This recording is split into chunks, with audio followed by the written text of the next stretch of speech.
On Wednesday, PayPal stablecoin PYUSD, which launched on Ethereum nearly a year ago, announced they are now live on Solana, sending shockwaves through the crypto ecosystem. This follows other finance giants, Visa and Stripe, who are already building on Solana. With the ETH ETF approval last week, many were asking if ETH is now a better investment than Solana. But today we're going to talk about why we think Solana is still a good investment, along with breaking down all that is being built in that blockchain ecosystem right now. GM, good morning. Welcome to Milk Road Radio, the easiest path to get smarter about crypto. I'm Jay Hamilton, joined by Kyle Reedhead, and we believe that on-chain is the next online. Kai, let's start with the news of what happened with PayPal. Can you just break down for us a little bit more detail? What happened this week with them launching their stablecoin on Solana? Yeah, so PayPal has been in the crypto space for a little while now. Actually, you could buy Bitcoin, ETH, I think like Litecoin, and maybe it was like Bitcoin Cash or something like that years ago. And then they opened up the ability. And so that was just in their own like app. You couldn't move it on chain or anything. They ended up opening it up, and now you could move those assets off chain, or sorry, on chain. And then they've continued that. They launched their stablecoin. I think you said it was last year, but that was just on Ethereum. And so they've grown that a little bit. They're still not like a huge stablecoin player, nothing compared to like USDC or USDT, but they're obviously building in it. And I think what they've noticed is Ethereum mainnet is not the best solution, right? It's expensive, it's slow. And so the option was, hey, we need to move our asset to either a layer 2 or we need to use something different.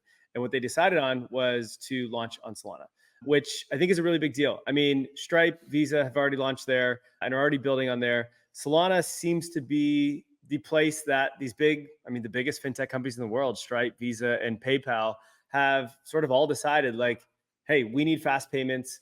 We need this to be quick. We need it to be cheap. And Solana seems to be the option, which is quite massive for Solana, who's still technically in beta, still pretty small. I mean, if you talk to a lot of Ethereum people, a lot of them still think it's a ghost chain and think that it's the centralized like database and blah, blah, blah. You talk to Bitcoiners, they say that about Ethereum, but there's a lot of people that are still somehow fading Solana years and years into this ecosystem flourishing. And it's quite obvious to those that are paying attention, the big fintech companies, and not just fintech companies, there's a lot of protocols that were from Ethereum as well that are moving over to Solana. Solana seems to be a big time solution, and it just offers so much that other chains just do not. So we're going to talk more about who's building on Solana in a minute. But first, I just want to take a deeper look into why PayPal chose Solana. As you mentioned, they could have chosen an L2. There's many other options they could have chose. And PayPal produced and released an open letter talking about their decision to build on Solana. Kai, let's look into exactly why did PayPal choose to build on Solana, and what do you think about these decisions they made? Yeah, so part of it was speed and cost, right? But you can get that on L2 as well now. They could have chose something like Base, right? And partnered up with like, let's say Coinbase, but I guess PayPal's actually probably a bit of competition with Coinbase at this point, as their businesses are probably merging in terms of like what products they offer and stuff. But one of the big reasons they pointed out was Solana's token extensions. We talked about this a few months ago when this launched. Token extensions are basically like a plugin for launching a token where you can do a bunch of different things, whether that's like confidential transfers, you can have hooks where you can automate different things with tokens, you can have different memos involved. So a lot of these are things that exist in the TradFi world. So like when you do a payment, you can attach a receipt to it, right?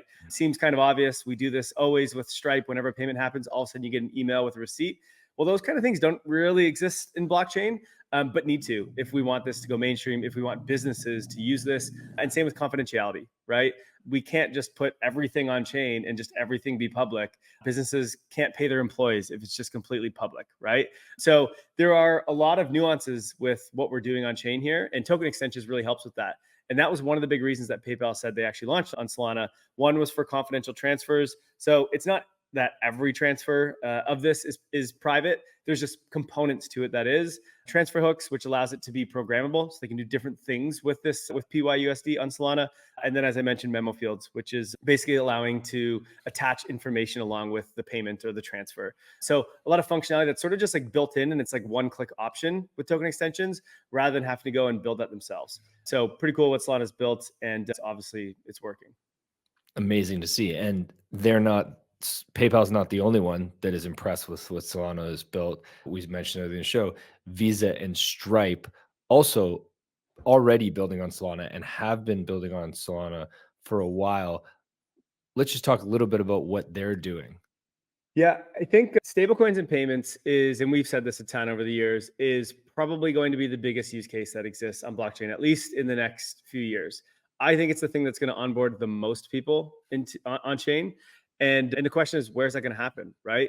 And it appears Solana seems to be the front running option for this right now. Maybe Base is going to be the other one because they have the power of Coinbase and USDC sort of teaming up to make a really cool. But other than that, Solana seems to be the one where most of the big fintech companies are doing it. Like you said, Visa, Stripe as well.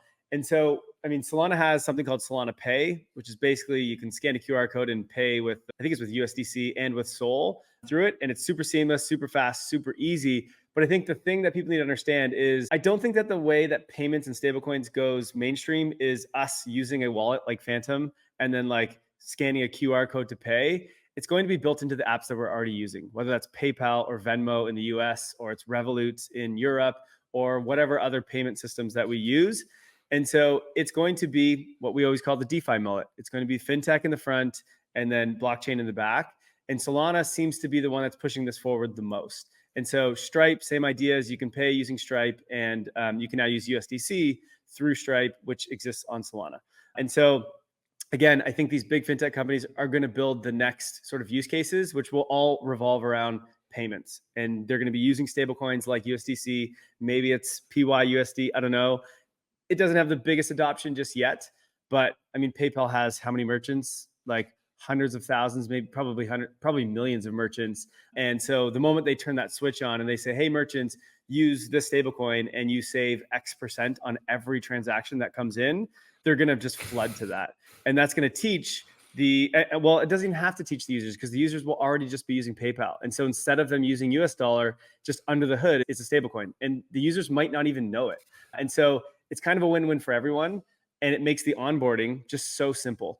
And so I think that's the reality that we're going to live in. And the chain that is able to attract the big fintech companies and make that actually a reality is obviously going to benefit massively, because although the fees are very little for the user, when you have millions and millions and millions or billions of transactions, then the fees are significant to Solana and to the validators, and that makes a sustainable ecosystem. So I think it's all coming together for Solana right now, and it's pretty bullish. PayPal wasn't the only one to announce that they are building on Solana this week. We also saw some announcements from some DeFi protocols that are currently big on Ethereum and are now moving over to Solana as well. Bring us up to speed. What's going on here? Yeah, so quite interesting. I think the industry was wondering, will a lot of the OG blue chip DeFi protocols on Ethereum move outside of the Ethereum ecosystem? It's pretty trivial for them to move to an L2 because for the most part, it's all the same code. It's built in the same way. And so it's pretty easy to move on to Base and then on Optimism and Arbitrum, et cetera. They just kind of can copy paste their code. Obviously, there's a little bit more nuance to that, but it's very similar. Solana, though, is written in a completely different code, a completely different language, and it's completely different architecture. You literally need to start from zero to move your application or your protocol from Ethereum over to Solana. And so we didn't see when Solana started to become big last cycle, we didn't see a massive rush of people moving their protocols over. And that's just because it's just not easy to do that. So most of these protocols moved up the tech stack to the layer 2s. Now that it's, the developer tools are improving over on Solana, they've had time to get their developers to understand the language that Solana is written in, these protocols can start to move over.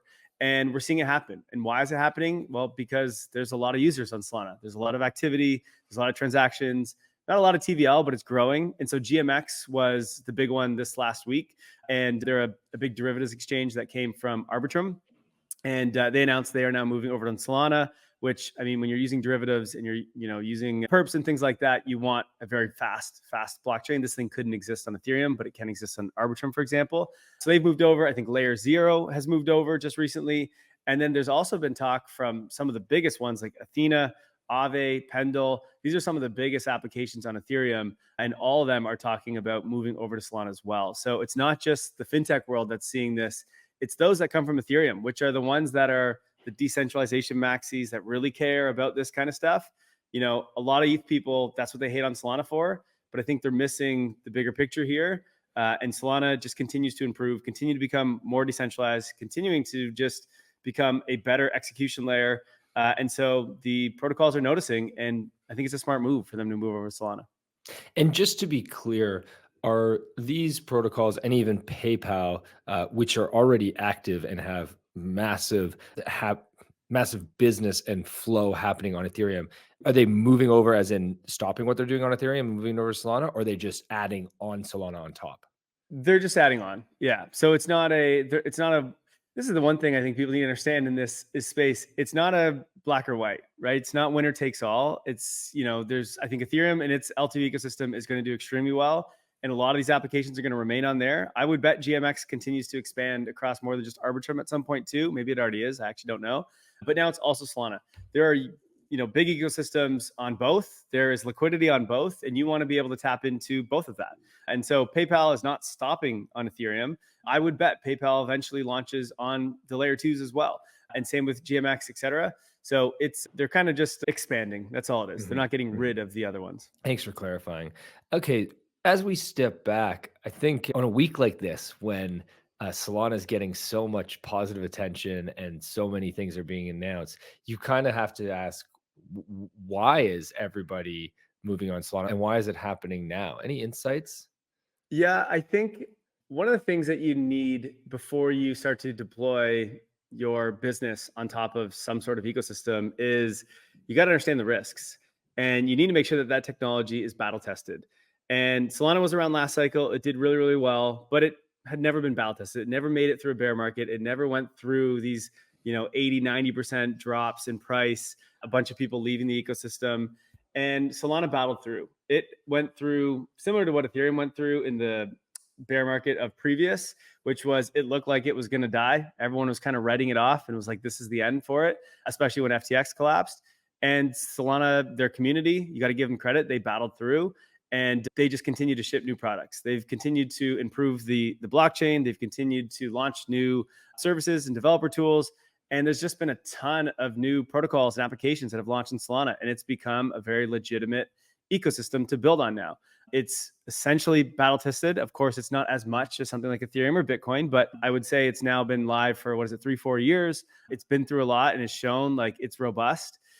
It's processing like 2 billion transactions a month, which is like something like 10 or 15 times more than the entire Ethereum ecosystem combined with all of its L2s plus Ethereum itself. So the thing is just a complete standout right now. And I think people are realizing that, right? Solana also has had this sort of marketing slogan where they say only possible on Solana.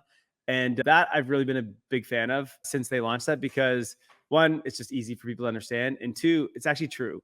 There are a lot of things that you cannot build in EVM right now. So on Ethereum and its L2s, DePIN is one of those. And basically every DePIN protocol currently exists on Solana because it's actually just only possible there. It requires a hell of a lot of transactions, and there isn't really another blockchain that can handle that right now. And so Solana has, won over the DePIN community.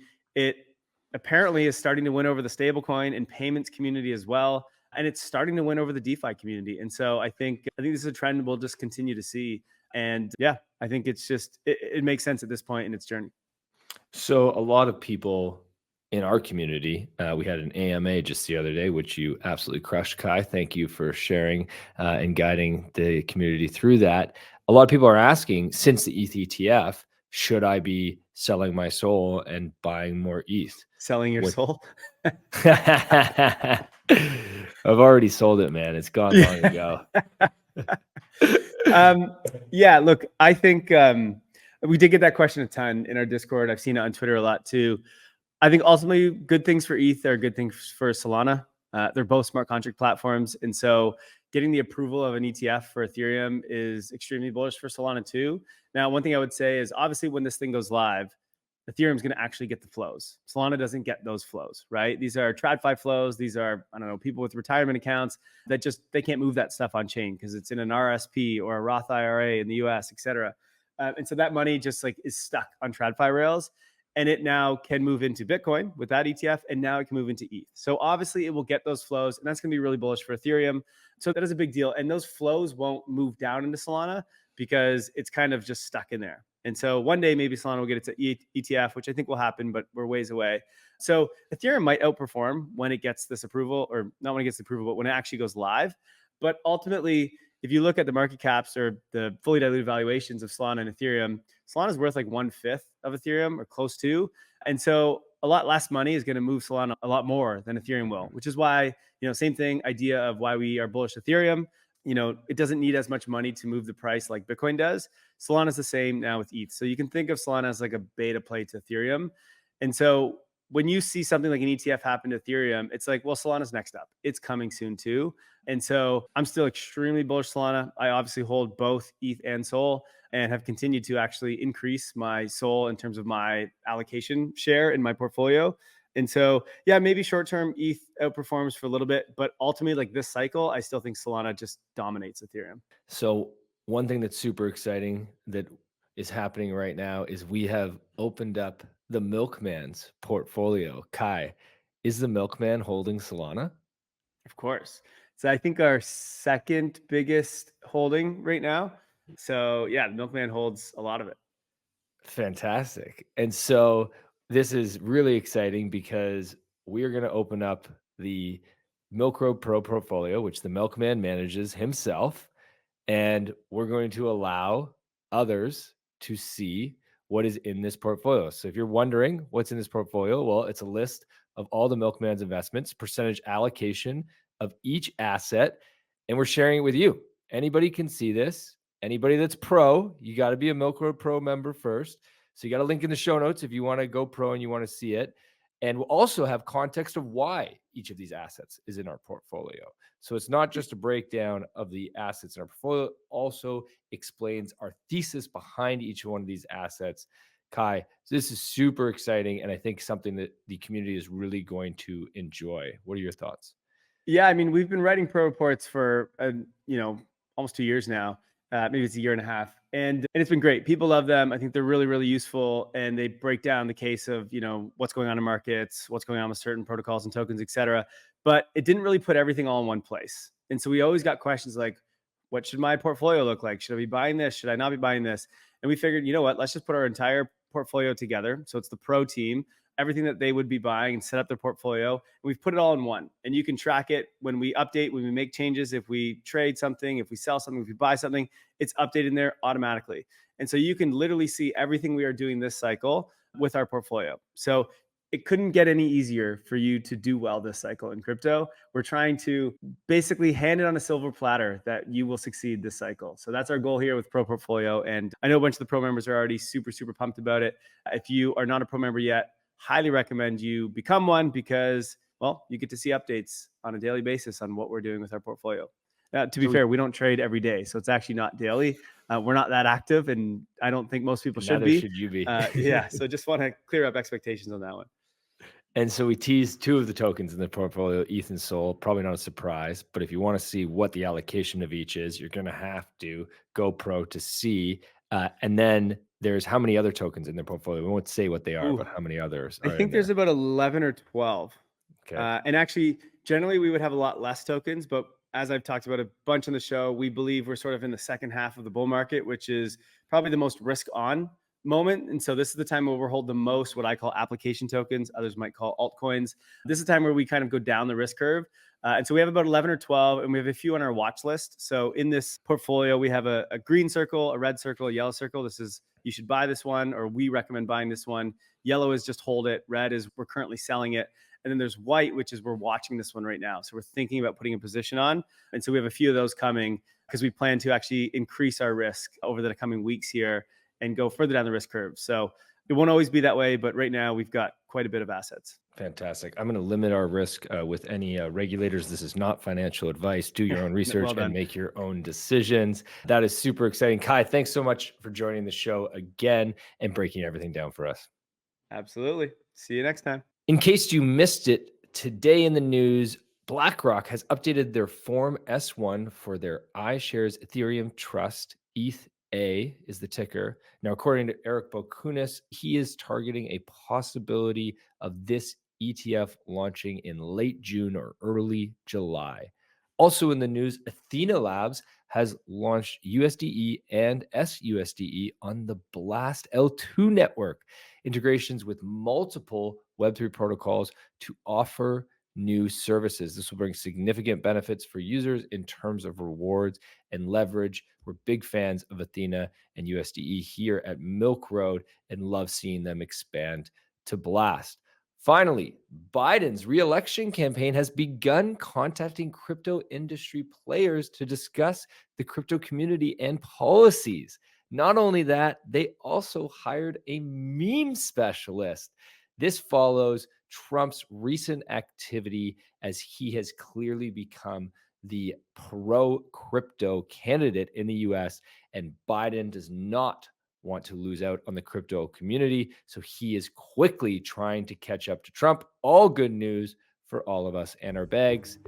Thanks for everyone for listening in today. Have yourself a wicked awesome day. Thank you for listening to Milk Road Radio, the easiest path to get smarter about crypto. If you like this episode, share it and hit subscribe or follow so you don't miss out on the next one. There's also a link in the description to our free 5-minute daily newsletter where we simplify crypto for you while making you laugh. And if you're willing to step up your crypto investing game, then we'll leave a link to Milk Road Pro as well, your #1 resource to help you invest successfully in crypto. One final note, this podcast is for educational purposes only, and nothing we say is financial advice. Crypto is risky, so you should never invest more than you're willing to lose. Thank you, friends, and we'll see you in the next one.